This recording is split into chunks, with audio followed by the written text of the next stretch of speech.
Hi, I'm Nicole Davis, and I'm the director of the Independence Center. Oftentimes you don't always think about laws and their impact on you. Um, July is the anniversary of the signings of the Americans with Disability Act. And sometimes other people might not always realize what this means, but to me, as a person with a disability, I feel like it gives me the right to say, this is what I need, and have the expectation that, of course, that need should be answered as long as it relates to my disability. I'll never forget the first time I ever felt like I asked, hey, this is what I need, and I was told, so. It was a typical day for me.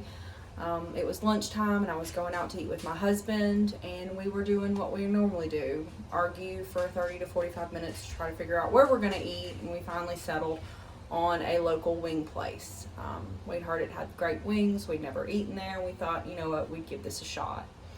So we went in, and we went in with my service dog, Lepsy. Now, she was a seizure alert and response animal, and for us, it was common to take her with us everywhere, but the look on their face when they saw me, my husband, and this big German Shepherd was like, what do you think you're doing here?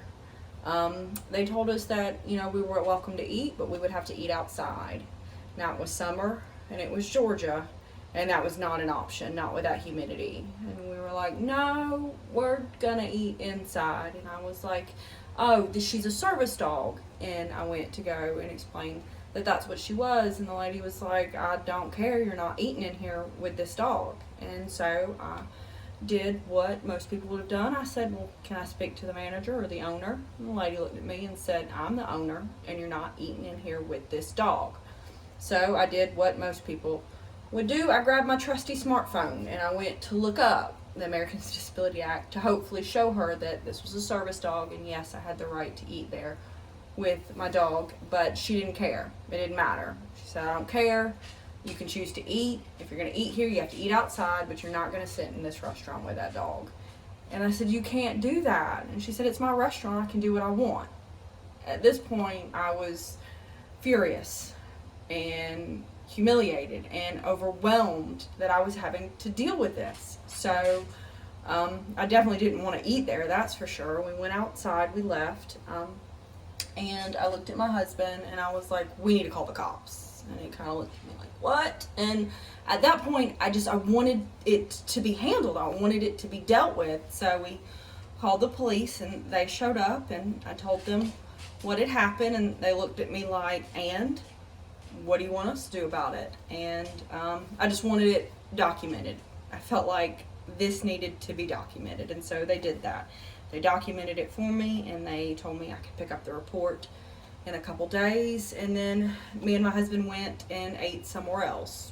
But I wasn't done. I wasn't done with this issue. To me, it felt unreal that this could happen when the ADA had been signed at this time 27 years ago. It blew me away. So I reached out to the local Southeast ADA Center and talked to them and explained the situation, and they gave me a lot of useful tips and resources about how to file a complaint. And so I then contacted a local attorney and reached out to him, as well as the local news, because I felt that if it was happening to me, it might be happening to other people. And I'm happy to say that after my attorney reached out to the owner of this wing place, that they now have a service animal policy, and they have a sign on their door that says service animals are welcome. And though it wasn't necessarily a formal apology for being kicked out of there, it was her understanding what the law says and what people with disabilities' rights are.